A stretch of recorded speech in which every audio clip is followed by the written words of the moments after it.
people say when they watch them. Netanyahu returns with a boost from far-right. Here you go. Israel news. I'm going to cover it for like 3.5 seconds. Overseas, where former Israeli Prime Minister Benjamin Netanyahu appears to be on the brink of being the current prime minister again. Once again, his right-wing coalition has the most votes as of now after Israel's 5th election in 4 years. A little refresher on Netanyahu. He was... Thank you, Anna Dabadoo, for the 5 Get the Subs. And thank you, Spooky Sperry, for the 5 Get the Subs. ...forced to step down last year amid corruption charges, which, by the way, he is still currently on trial for right now. Imtiaz Tayyab is following all of it from London. Imtiaz, they're saying it could be the most right-wing government in Israel in years, if not ever. Good morning. Tony, good morning to you. Yes, well, it looks all but certain Benjamin Netanyahu will make an extraordinary comeback from the political wilderness. But as you say, his return is being directly tied to the rise of his allies, Israel's extreme right and ultra-Orthodox political parties. For the first time ever, the far right have won the 3rd largest number of seats in Israel's parliament. One of the main parties, known as the Jewish Power Party, is led by Itamar Ben-Gvir. His rhetoric is stridently anti-Palestinian. He suggested imposing the death penalty on Palestinians convicted on attacks on Jewish people. Now, this sharp shift rightward comes at a time of mounting violence. Since January, a series of Palestinian attacks have killed 19 people across Israel, while more than 130 Palestinians have been killed in confrontations with Israeli forces, making this the deadliest year since 2005. Netanyahu's return to power also fuels concerns by Arab neighbors he will continue to obstruct negotiations for a Palestinian state. But allied Gulf countries see Netanyahu as a powerful counterweight to Iran's growing influence across the region. Gail. Yeah, cucked-ass fucking Gulf states, that's who. Oh, my God. Oh, Jesus. It's over. Dude, Israel literally was like, let's be like less... Let's still continue being as violent as possible to the Palestinians, but like, let's spruce it up a little bit, right? Let's be like, let's dial it back from like 100 to 99.9. I mean, in that process, they still murdered a beloved Al Jazeera journalist. Like, kind of forgot about that. They're still beating the shit out of people. You know what I mean? Like, they're doing all this stuff. And the Israeli citizens were like, nah. The Israeli citizens were like, nope, that's too much. We're giving them too much. We're giving them too much. We gotta go back to being worse.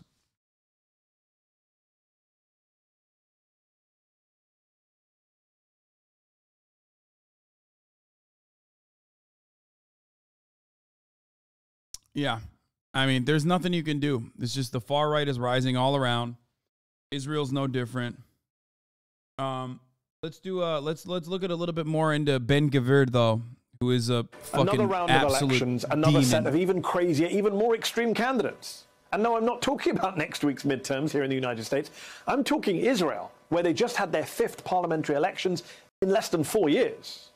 And this guy, Itamar Ben-Gvir, and his party of far-right extremists and racists, as even the pro-Israel group AIPAC has acknowledged they are, look set to make major gains in the Israeli parliament, the Knesset. There's even talk of Ben-Gvir becoming Homeland Security Minister in a new Benjamin Netanyahu-led Israeli coalition government. Yes, Bibi could be back too. More on that in a moment. But look, Ben-Gvir, a man one commentator dubbed the David Duke of Israel, is so extreme that he makes our very own Marjorie Taylor Greene and Carrie Lake and Doug Mastriano look like woke leftists. Let me put it this way. Greene likes to make TV ads where she's holding a gun. Ben-Gvir actually pulled out a gun while on a recent visit to a predominantly Palestinian neighborhood of occupied East Jerusalem and urged Israeli police to open fire on Palestinian protesters throwing stones. He claims it was in self-defense. Greene says she wants to deport illegal immigrants, calling it an invasion. Ben-Gvir wants to deport citizens of his own country, Palestinians. It's so funny when like Americans don't understand how like Israel's racism meter is dialed up to like 700 times.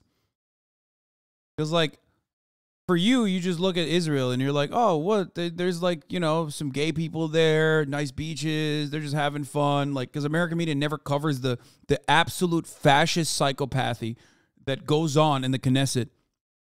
That is just a part of permanent existence in Israel. Okay? That like this sort of shit. I mean, this sort of shit's like too much even for Israel. Okay? Which is saying something because, again, Israel actively doing occupation, actively doing, colonial violence, actively maintaining an apartheid state. Oh.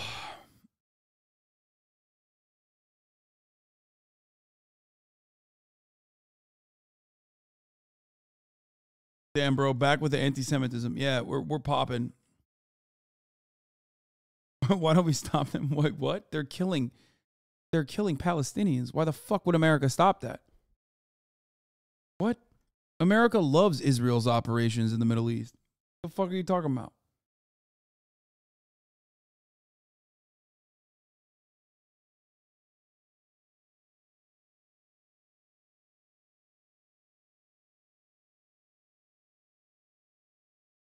Because the victims in this circumstance are brown people, okay? The victims in this circumstance are Muslims, they're Palestinians, they have no rights, they have no liberty, they have no one in their corner. No one. All the fucking dogs that run the Gulf states have already backed the American government and backed Israel. That's what they are. They're fucking dogs, okay?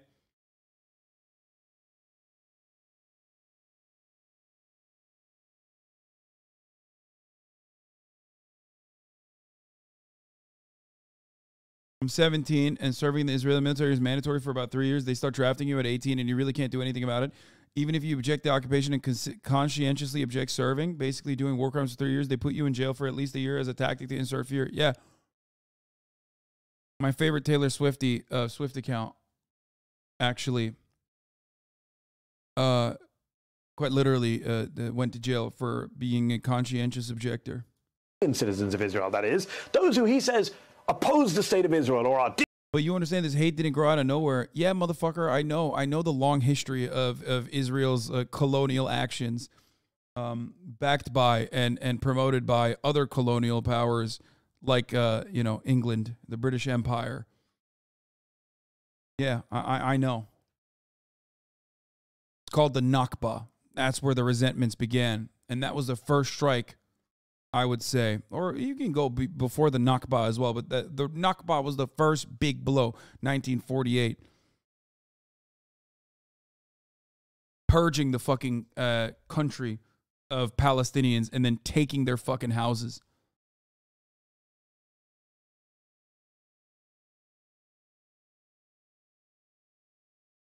This goes way back before the first Nakba. I know, but that is like the most has the most permanent damage. Disloyal to it. Stripping them of citizenship is his plan. They must be expelled, he has said. It is difficult to describe just how far right and how far from democratic norms this... Dude, I don't know what EMP Lemon is, but I'm going to tell you right now, I have no idea what the fuck you're talking about. If you don't shut the fuck up and stop asking EMP Lemon over and over again, I'm going to permanently ban you. Okay? Stop.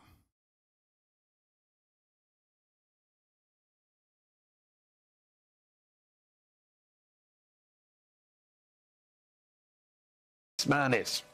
So who is he? Where did he come from? Because sadly, you're going to be hearing his name a lot more.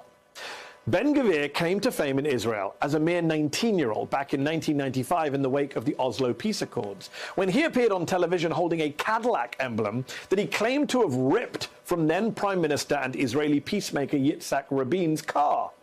"We got the car," he said. "We'll get to Rabin too." Rabin was assassinated by Well, they did get to him. They did. Far-right Jewish extremist just a few weeks later. Ben-Gvir has since said he meant only to shout at Rabin. He was so extreme, Itamar Ben-Gvir, that he was exempted from Israeli military service because they were worried about his far-right views. Ben-Gvir was so extreme that he... Wait, is that a thing they do anymore?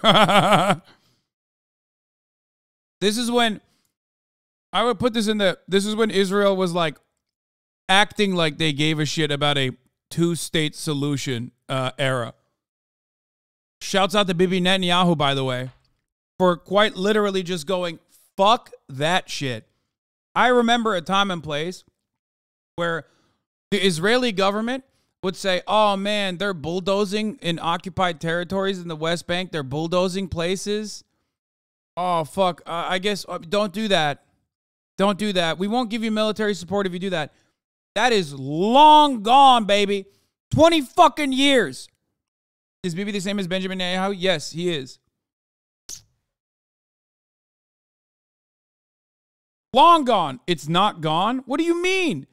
No, the defense or the turning a blind eye to the fucking bulldozers is long gone. Now they're like, oh no, we're sending the bulldozers. Now you look on Israeli television and they're selling real estate in the fucking Western territories. Now they send the military everywhere. They've already perfectly fucking cut with incision, with precise, with the precision of a fucking surgeon, cut every single occupied territory and neighborhood.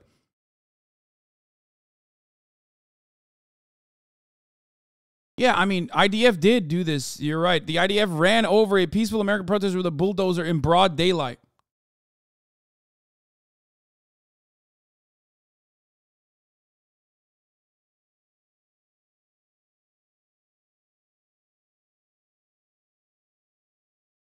He invited reporters into his home, which is in an illegal Israeli settlement, you'll be shocked to hear, and showed them a picture of Baruch Goldstein, the man who massacred 29 Palestinians in a mosque in Hebron in 1994.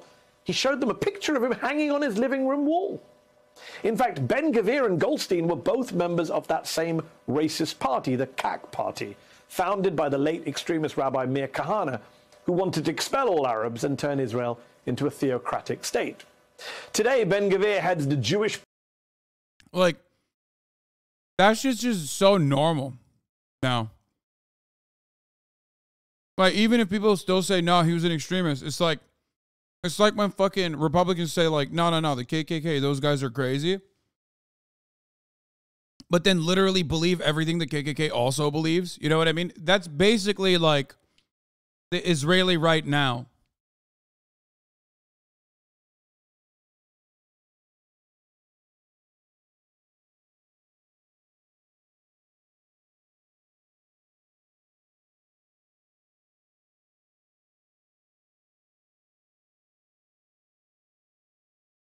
power party, Otzma Yehudit, which is in many ways a successor to the KAK party.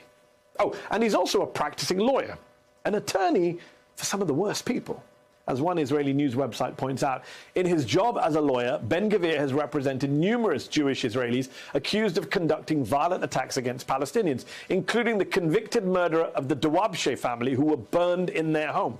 Over the last 30 years, Ben-Gvir himself has faced over 50 criminal charges and been convicted on 12 of them, including racist incitement and support of a terrorist organization, 2 charges that are rarely pursued against Jews in Israel. The fact that, as one Israeli commentator puts it, these days Ben-Gvir wears a suit and a smile, or as his own spokesman says, he's grown up, doesn't change how dangerous he remains. In fact, the most dangerous demagogues are the ones with charisma and passion, the ones who know how to cleverly normalize the abnormal. This is how Ben-Gvir, right now, describes... Well, stop saying... Oh, person's making a joke.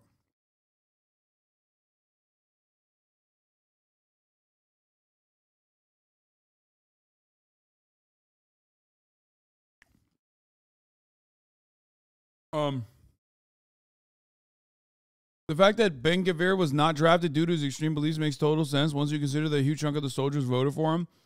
That's what I'm saying. Like, back then, in 1995, they were like, oh, man, you're too extreme. Now I feel like you have... Now it's like the way Israel at least operated, okay, the way Israel, like, behaved and conducted itself in 1995 is very different than Israel now. Super brazen, super out there, super fucking bloodthirsty, super fascist, don't give a fuck, out and about, straight up destroyed all matter of leftist opposition in Israel, okay, completely. Now you have like a lighter genocidal liberal opposition to Netanyahu. You know, like, I'll tell you this much. Benny Gantz is the guy that was seen as the leader of the coalition that included even Arab parties in the Knesset, right? Last time around, they had Benny Gantz. That motherfucker's a military commander. He literally had war crimes when he was running. He promoted his war crimes when he was running for the position, bro. Oh, fuck. That's not the last time. That's 2 times ago. Oh, my God. Israel also happens to do fucking elections every week. So there's the other problem. Holy fuck.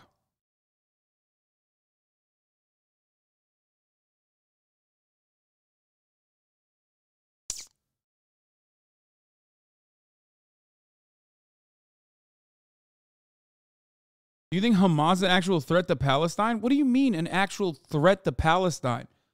Hamas is nothing. But unfortunately, when you have nothing, it's everything you have. Okay? The fuck do you mean? Bro, have you seen what Gaza looks like? It is an open air prison, okay? Where, you know, a lot of the people are 14 years old.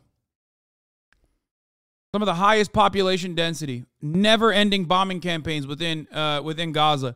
The fuck are they supposed to do? They have nothing. It's literally an open air concentration camp. They have nothing. So they try to fight back.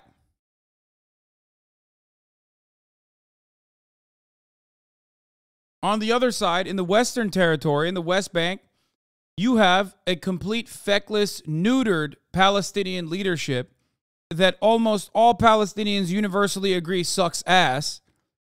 And on the other side, you have people engaging in legitimate self-defense. Like, yeah, they're homophobic or whatever the fuck, right? They're fundamentalists. They are. But like, that's what happens when your life is shit. That's what happens when you have to fucking get bombed every week. And also, the invention of Hamas was also an Israeli invention. Hamas was seen as a fundamentalist counterweight to the socialist revolutionary Palestinian groups. That's the reason why it was funded by Mossad.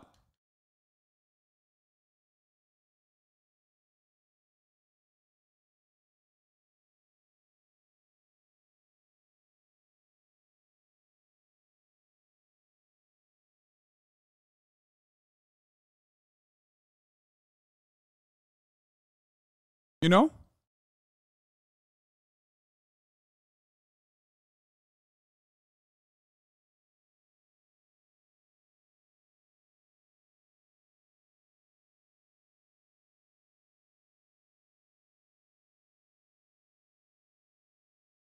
It's just they're getting more. Is this a biased take? Yes, bro, I'm biased. Yes. I am 100% a biased person on this matter. I'm biased.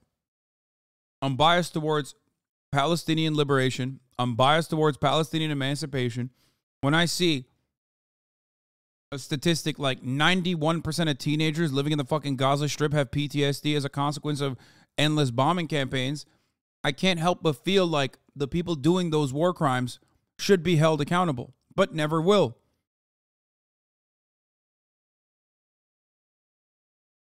That's crazy.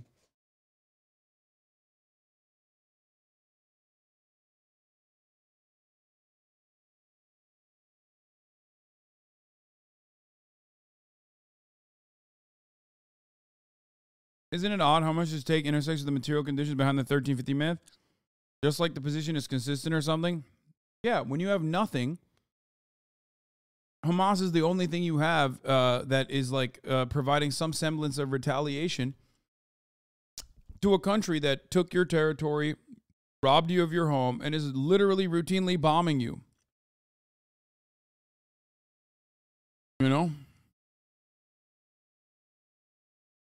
crazy.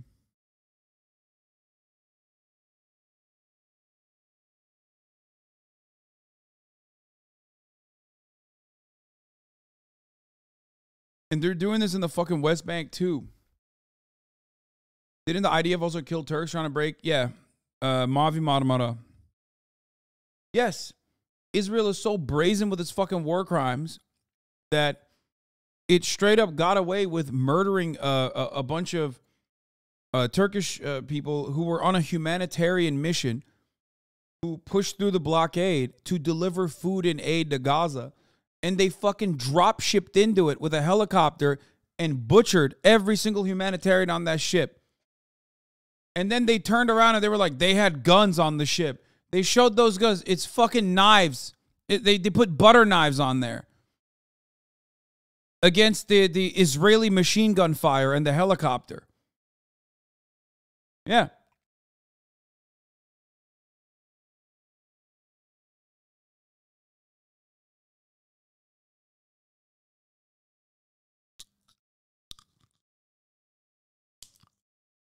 Palestinian members of the Israeli parliament who he refuses to work with. What are we talking about? Muslim brothers, they're outlaws. These people in the state of the government of Israel were there. These people are terrorist supporters.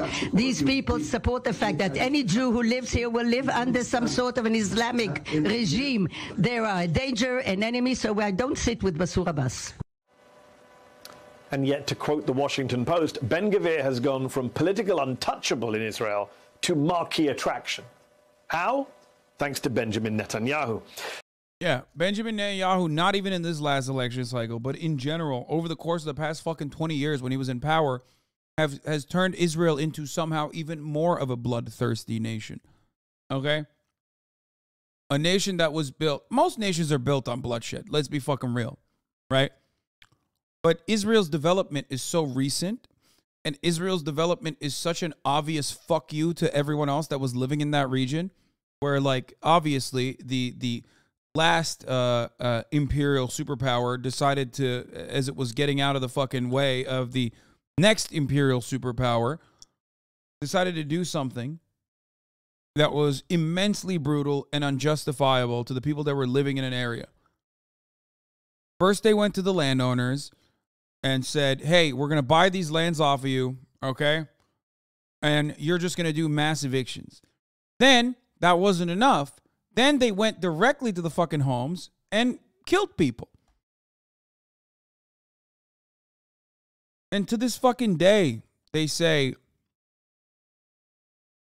we don't know the exact numbers of people that just, you know, relocated on their own volition. It's crazy.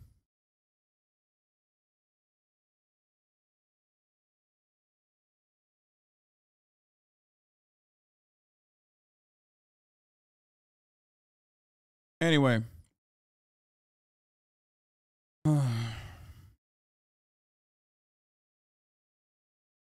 I'm not going to lie. I've been covering this shit for my entire political commentary career.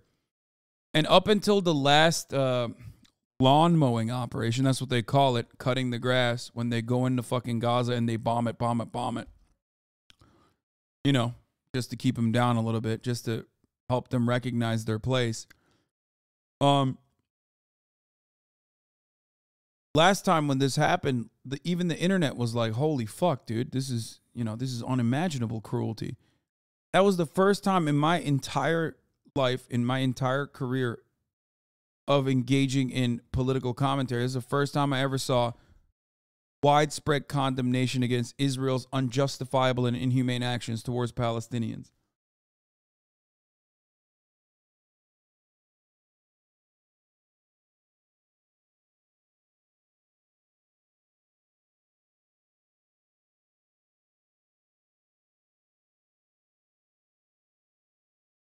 Anyway.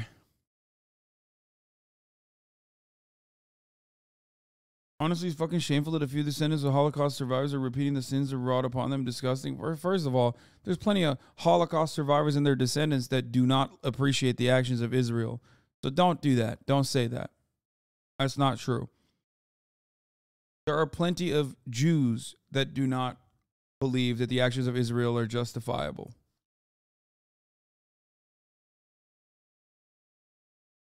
Not all Jews are Zionists. As a matter of fact, in the United States of America, there are significantly more evangelical Zionists than there are Jewish Zionists. Obviously, still, a lot of American Jews are pro-Israel, or there are plenty of American Jews, especially with birthright and especially with Bibi Netanyahu and his connection to our wonderful home of our wonderful city of brotherly love, Philadelphia. I would say that the older generation of American Jews have moved away from more radical anti-Israel rhetoric. Evangelical Zionists exist, huh? What do you mean? Evangelicals are fucking Omega Zionists, dude. The fuck do you mean? Why you gotta bring that up? You don't claim him? Doesn't matter, bitch. Bibi Netanyahu, Benjamin Netanyahu is from Philadelphia.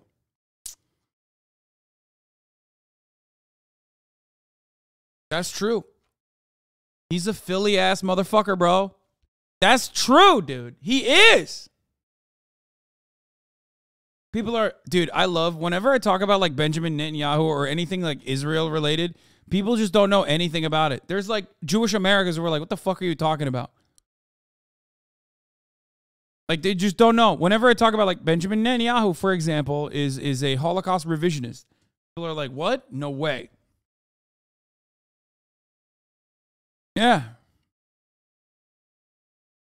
Where did Benjamin Netanyahu spend his teenage years? In the Philadelphia suburbs, baby, when he attended and graduated from Cheltenham High School in Montgomery County. Moved from Israel to Cheltenham. His father moved from Israel to Cheltenham in 1963 to teach at the Dropsy College. Now the Katz Center for Advanced Judaic Studies at the University of Pennsylvania. In 1967, he served in the IDF elite unit. He returned to Israel to serve in the IDF's elite unit, where his brother died, but unfortunately he did not, on that famous operation on, what was it, Ethiopian soil? Where'd they go? Because Israel has a policy where, like, two brothers cannot be on the same operation. In Entebbe, yeah.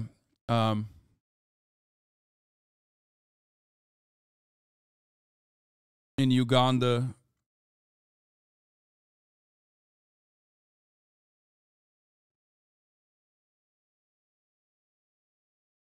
So it's kind of like how you LARP as a Californian when you're really a New Jerseyite. It's a hate crime in the UK to criticize the occupation because they adopted a new definition of anti-Semitism that includes criticism of Israel. Yeah, I don't care. Luckily, in America, we haven't gotten to that point yet. Even though all these motherfuckers that talk about free speech, all these motherfuckers that talk about free speech out here, the only two people that spoke out against the BDS, the anti-BDS legislation all around the country were, and I hate to say this because she is a fucking fossil, Dianne Feinstein and Bernie Sanders.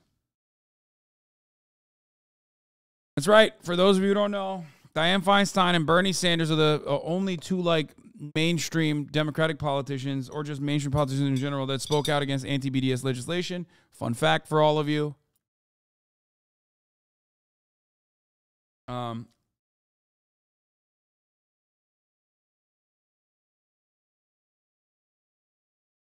Anyway, Netanyahu came back to the U.S. to study architecture and business administration at MIT. Then he got a job in Boston.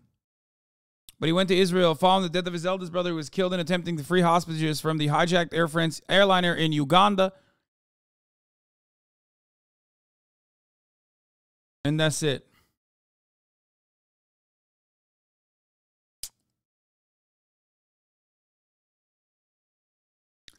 My grandma was kicked out of her home in Nablus by the Haas. What? By the IDF, has tens of ownership certificates of land in Palestine that is now all illegal settlements and parks for Zionist shits. Yeah. That last conflict was also the first time the Israeli apartheid became recognized. Yeah, but it doesn't even fucking matter because now when you say Israel is an apartheid state and you're like, a Democratic politician, they fucking bully the shit out of you still. See, back in the 1980s, when Rabbi Meir Kahane spoke in parliament, mainstream Israeli politicians were disgusted and walked out of the chamber. The major Israeli parties then united. This is what I mean. This is what I was talking about. 1980s, 90s, like Israel was, of course, still very violent because it is its nation building project hinges on the extermination of the Palestinian people. So, of course, they were still automatically pretty fucking violent. It's like America. You know what I mean? It's identical. America has a lot of white supremacist values baked into its fundamentals. That history doesn't just go away. You can't just whitewash it. Right? But at least on its face, despite the incredibly violent actions, they still made it seem like settler occupation, settler terrorism, illegally going into fucking Palestinian territory and like building a house. That was something that they turned a blind eye to. Well, that's gone now. They're just very openly in favor of it. And Kahane's CAC party and designate it as a terrorist group. And yet last year, Netanyahu opened the door to Kahane's heir, to Ben-Gvir. So desperate was Bibi to try and stay in office that he tried to cut a deal with Ben-Gvir's Jewish power. So just as Donald Trump opened the door of the Republican Party and American politics to all sorts of outright racists and nativists and even fascists, to all sorts of weird cranks and loons, his pal Netanyahu shamelessly and recklessly did the same in Israel. Oh, and just as Netanyahu is on the verge of returning to office in Israel, even while in the midst of a criminal corruption trial, don't rule out Trump doing the same here in the US come 2024, regardless of whether Merrick Garland ever gets round to bringing charges against him. To be honest, some of the parallels between Israeli politics and American politics and the shift to the far right are kind of spooky right now. Israel is, of course, a top ally of ours, we are constantly told. Members of Congress on both sides of the aisle tell us that all the time. Joe Biden stressed our shared values with Israel just last week while hosting the president of that country. We're going to discuss the ironclad commitment, and this is, I'll say this, 5. He ain't wrong when he says America and Israel have shared values. It's just that those values are fucking dog shit, okay? That's the point. Those values are brutality. Those values are endless occupation, an apartheid state. Those values are fucking anti-Muslim existence, okay? The eradication of Muslims. Those are the fucking U.S. virtues. Those are the U.S. values that are identical. 1,000 times in my career, the ironclad commitment the United States has to Israel based on our principles, our ideas, our values. They're the same values. Well, Itamar Ben-Gvir's values are certainly not our values, American values, or at least... Oh, come on, Mehdi. Stop. It is our values, brother. It's the same. I think if you are as critical as I am of the United States of America, you understand exactly where we're coming from with our allegiance and seemingly, undying loyalty to Israel. It's the same. We're brothers in bond. We're brothers in blood. We have the same enemies, okay? And that's it. Shouldn't be. So let me say this. It makes no sense for America. And another country that both Israel and the United States supported that was also identical to our existence was apartheid South Africa. It's not a fucking, it's not a coincidence, okay? Like, why? Why were we so in favor of apartheid South Africa? Why was the State Department in favor of apartheid South Africa? Why? It's the same shit. Those are our homies. They're doing the same shit we want to do. They're doing more of it. American liberals or progressives to fight the rise of fascism here at home while giving it a pass abroad, giving it a pass when it's on the rise in a country that we're allied with, a country we like, whether it's Israel or India or Turkey. We need to call out fascists and authoritarians and racists wherever they're on the march. On the fault in your logic is that the supposedly controlling population in the U.S. is disappearing fast, as shown from census to census. Wait, what? Are you fucking stupid? I'm not talking about white people, you fucking pasty loser. I'm talking about capitalists, dumbass. Shut the fuck up. Apartheid, or Jim Crow South segregation, is simply a method to divide and conquer the working class at the behest of capitalists.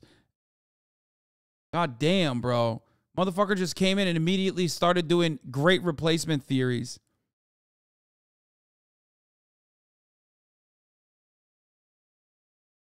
Like, what the fuck is white people anyway?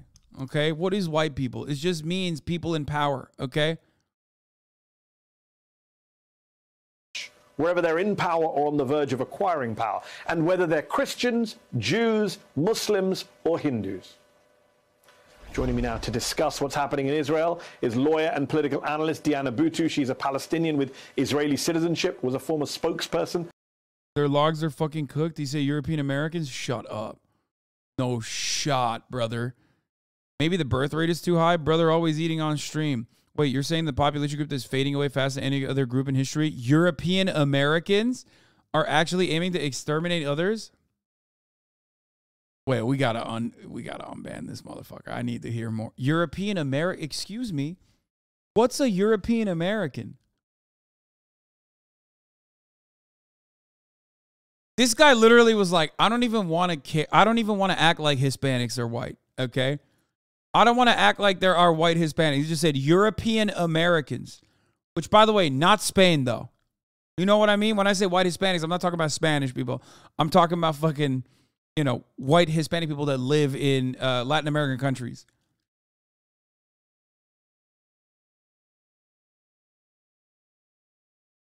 No Italians. No Italians, no Spanish. No Portuguese. Nope.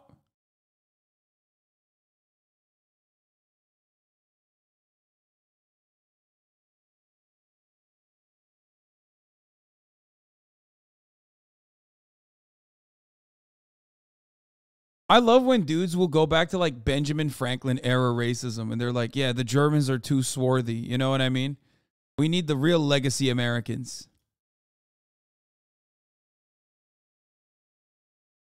Just white Anglo-Saxons and the French, because Benny wanted to fuck French women. Literally. The French were considered white under Benjamin Franklin's point of view because he wanted to fuck French pussy. Okay? That is straight up true. He said Germans were swarthy. He said the Swedes were swarthy. He said the only real whites are the English, the Anglo-Saxons. He said this is an Anglo-Saxon nation. We don't want them swarthy Germans in here. Maybe the French can come. Why? Because I like to wear a raccoon outfit and go fuck French ladies.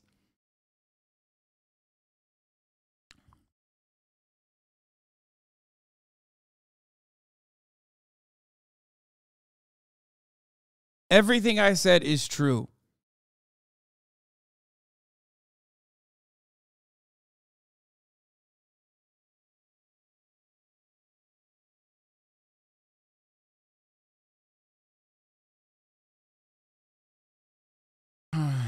How did you reduce me saying European Americans, a multitude of ethnic groups from Russia to Portugal, as some antiquated racist Anglo-Saxon thing? What did you mean about European Americans, man? You just wanted to say white. Shut the fuck up. You're talking about white people. You're like saying that Americans are, white people in America are only coming from Europe. You're literally trying to do great replacement theories over here, being like, whoa, these are white people, these are white people. And notice how that concept is interchangeable, because Benjamin Franklin considered only white people to be fucking Anglo-Saxons and maybe some French women that he wanted to fuck.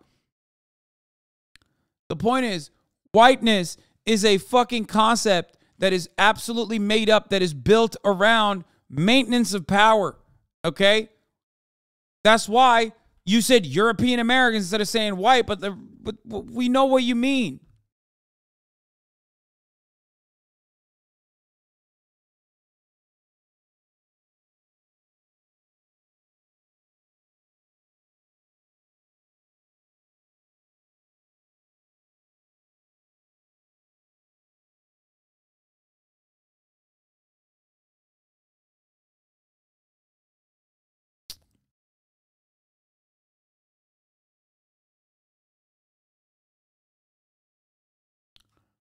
Also, here's a great example.